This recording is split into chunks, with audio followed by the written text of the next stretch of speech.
यादवांच्या गरुडाची पिसे झडली. देवगिरीचा दरारा आणि दिमाग अल्लाउद्दीनने 15 दिवसात संपवून टाकला. खलजी आणि यादवसेना यांचे देवगिरीभोवती युद्ध झाले 15 दिवस. अवघ्या 15 दिवसात देवगिरीचे सार्वभौमत्व संपले. 1 वर्ष लोटले. दुसऱ्या वर्षाची खंडणी देवगिरीहून बिनबोबाट बिनचूक दिल्लीला रवाना झाली आणि याच वर्षी दिल्लीचे तख्त मात्र रक्ता आले. सुलतान जलालुद्दीन खलजीचा अल्लाउद्दीनाने दगाबाजी करून खून पाडला. हा अल्लाउद्दीन जलालुद्दीनाचा पुतण्या होता. जलालुद्दीनाने या आपल्या पुतण्याचे जन्मापासून पालनपोषण केले. करा माणिकपूरची त्याला सुभेदारी दिली. शाही सेनेचा त्याला सर्वाधिकार दिला, म्हणजेच अर्जे मुमालकी दिली. इतकेच नव्हे तर त्याला आपली मुलगी दिली, जावई करून घेतला.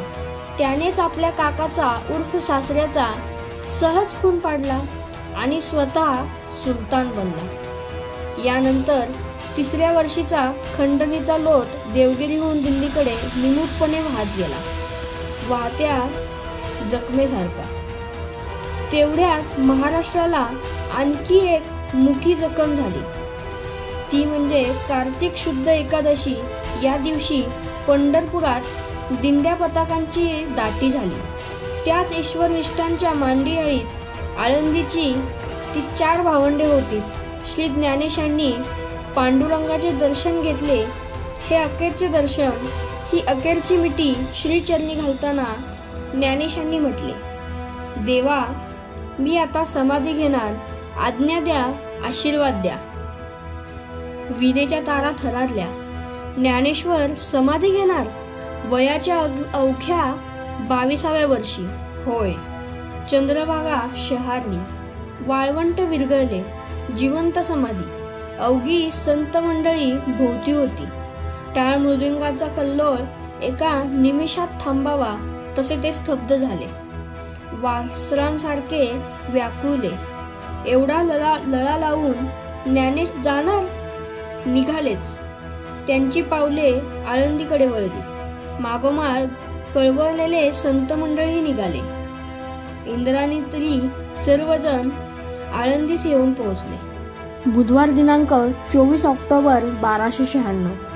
ज्ञानेशांनी इंद्रायणीत स्नान केले. ज्ञानेश्वरांनी निवृत्तीनाथांच्या पावलांवर मस्तक ठेवले, सर्वांना वंदन केले आणि निरोप घेतला.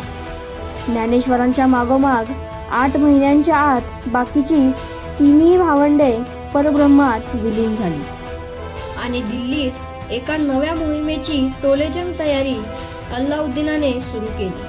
त्याचे काळेभोर छत्र अफगाणी लष्करात उभारले गेले. खलजींच्या सुलतानीची निशाणी म्हणजे हे काळे छत्र. खलजी फौजा दिल्लीतून बाहेर पडल्या आणि चित्तोडवर पठाणी धाड पडली. अल्लाउद्दीनने गेल्याच छतवारी नावाची चित्तोडजवळची टेकडी कब्जात केली व टेकडीवर बसून तो फौजेच्या हालचालींचे हुकूम सोडू लागला. चित्तोडगड खूपच मोठा आणि अजिंक्य होता. गड में गड, चित्तोडगड और बाकी सब गडिया, अशी त्याची ख्याती होती. राजपुतांची चित्तोडवर अयोध्ये इतकी भक्ती होती. चित्तोडवर हल्ले सुरू झाले. घोर संग्राम सुरू झाला. राजपुतांची घराणीच्या घराणी चित्तोडसाठी जय एकलिंगजी हा घोष करीत शर्थाने लढू लागली, मरू लागली. खुद्द राणा रत्नसिंह रावळ ठार झाला. सिसोदियांची राणा लक्ष्मण सिंहासह 7 मुले लढता लढता मारली गेली. एक मुलगा जखमी अवस्थेत राजपुतांनी सुरक्षित जागे पळवून नेला. तो अजय सिंह. तो वाचला. हजारो राजपूत चित्तोड करीत रणांगणात मरत होते. 6 महिने हा संग्राम चालला होता. अखेर चित्तोडगड पडला. राजपुतांची अयोध्या बुडाली. चित्तोडच्या माथ्यावर धुराचे प्रचंड लोट उठले. हा धूर कशाचा? हजारो तरुण व सुंदर राजपूत रमणींच्या आत्मयज्ञाचा हा धूर. राजपुतांच्या प्रतिष्ठेकरिता व पावित्र्याकरिता या युवतींनी स्वतः होऊन हा जोहार चेतवला. चित्तोडचा हा पहिला जोहार. अखेर चित्तोडगड पडला. एकूण 30,000 माणसे कापली गेली. आता त्याच पठाणी टापा पुन्हा महाराष्ट्रावर आणि देवगिरीवर दौडत निघाल्या. कारण देवगिरीचा दडपलेला स्वाभिमान एकदम उसळून उठला. दिल्लीला जाणारी वार्षिक खंडणी यादवरावाने आणि युवराज शंकरदेवाने बंद केली. ही खंडणी बंद होताच अल्लाउद्दीनाने 30,000 फौज आपल्या सेनापतीबरोबर रवाना केली. या सेनापतीचे नाव मलिक नायब काफूर हजार दिनारी. वास्तविक हा मलिक काफूर मूळचा गुजरात येथील खंबाईत येथील गुजराती मुलगा. तो लहान असतानाच या गुजराती मुलाला अल्लाउद्दीनाने गुलाम 1,000 दिनाराला खरेदी केले होते. पण अल्लाउद्दीनाच्या पदरी पडल्यानंतर त्याच्या अंगीही रावणांसारखे बळ आले. मलिक काफूर 30,000 फौज घेऊन निघाला. गेली 3 वर्षे शंकरदेव यादवाने खंडणी दिल्लीला जाऊ दिली नाही. म्हणून अल्लाउद्दीन चिडला काय? होय, म्हणून त्याने ही फौज पाठवली काय? केवळ एवढ्याच कारणाकरता चिडून त्याने ही फौज पाठवली नाही. आणखी एक कारण होते. प्रत्यक्ष राजा रामदेवरावाने अल्लाउद्दीनाला दिल्लीस निरोप पाठवला होता की माझ्या मुलाने व राज्यातील इतर लोकांनी तुमचे प्रभुत्व व सत्ता जुगारून दिली आहे. केवळ भीतीमुळे मी त्यांच्याशी सहमत आहे असे दाखवित असतो. परंतु आपण कोणातरी मातब्बर सरदारास इकडे देवगिरीस पाठवाल तर बरे होईल. आता काय बोलायचे? कपाळाला तळहात लावायचा. मलिक काफूरची फौज देवगिरीवर आली. शंकरदेवाने युद्धाच्या तयारीने मलिकवर हल्ला चढविला. युद्ध पेटले आणि त्यात शंकरदेवाचा सडकून पराभव झाला. यादव सेना 10 दिशांना पळत सुटली. शंकरदेवही हताश होऊन पळाला. मलिकने पुन्हा देवगिरी शहर लुटले. पण त्याला सर्वात मोठी लूट मिळाली ती म्हणजे प्रत्यक्ष राजा रामदेवरावच मलिक काफूरच्या हाती गवसला. त्याने राजाला कैद केले. सारी लूट आणि कैदी राजा मुठीत घेऊन मलिक मोठ्या दिमाखात दिल्लीस गेला. अल्लाउद्दीन मलिकवर निहायत खुश झाला. इतिहासात महाराष्ट्राच्या अपमानाची आणखी एक नोंद झाली. प्रत्यक्ष राजाच दिल्लीच्या कैदेत पडला. रामदेवराव 6 महिने नजरबंदीत होता. अल्लाउद्दीनाने त्याला मानाने वागवले.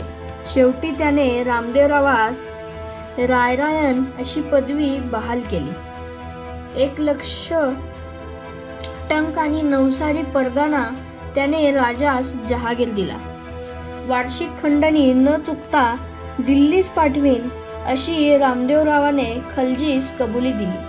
6 महिन्यांच्या नजरबंदीनंतर खलजीने आपल्या या सासऱ्याला देवगिरीस रवाना केले. रामदेवाची राजकन्या ज्येष्ठापल्ली ही अल्लाउद्दीनाची बेगम झाली होती ना. रामदेवराव देवगिरीस परत आला. शंकरदेव युवराज हताश होता.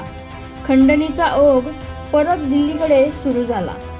यानंतरचे रामदेवरावाचे हे जे कोरीव लेख सापडले आहेत त्यात त्याने स्वतःला दिल्लीची पदवी लावून घेतली आहे. रायरायन आणि प्रौढ प्रताप चक्रवर्ती ही पदवी तो मिळवतो. युवराज शंकरदेव यादवाचे मानी मन तगमगत होते. याच काळात दिल्लीची फौज आंध्र प्रदेशाच्या राजधानीवर म्हणजेच वारंगळ नगरीवर चालून आली. त्या अफगाणी फौजेला आंध्रचे म्हणजेच तेलंगणाचे राज्य असे जिंकायचे होते. पण वाटेत गोंडवनाच्या जंगलातून त्यांना वारंगळचा मार्ग सापडेना. म्हणून त्यांना मार्गदर्शन करण्याकरता रामदेवरावाने आपला एक वाटाड्या पाठवला. त्याचे नाव परशुराम दळवी. अखेर तेलंगणाही गुलामगिरीत पडला. यानंतर लवकरच राजा रामदेवराव मरण पावला. शंकरदेव देवगिरीच्या सिंहासनावर राजा झाला आणि त्याने अल्लाउद्दीनाचे मांडलिकत्व जुगारून दिले. खंडणी बंद केली. अल्लाउद्दीनाचे डोळे देवगिरीवर वटारले गेले. पुढे ओळीने 3 वर्षे शंकरदेवाने दिल्लीला खंडणी पाठवलीच नाही. अल्लाउद्दीनाचे आपली फौज मलिक काफूर बरोबर देवगिरीवर पुन्हा पाठवली. ही अफगाणांची तिसरी स्वारी. खलजीने मलिकला हुकूम दिला की तू देवगिरीच्या फौजेचा फरशा पाड आणि ते राज्यच जिंकून घे. तू तिथेच राहा, एक जुम्मा मस्जिद बांध आणि आपल्या धर्माचा प्रसार कर. युद्धाचा वणवा पेटला.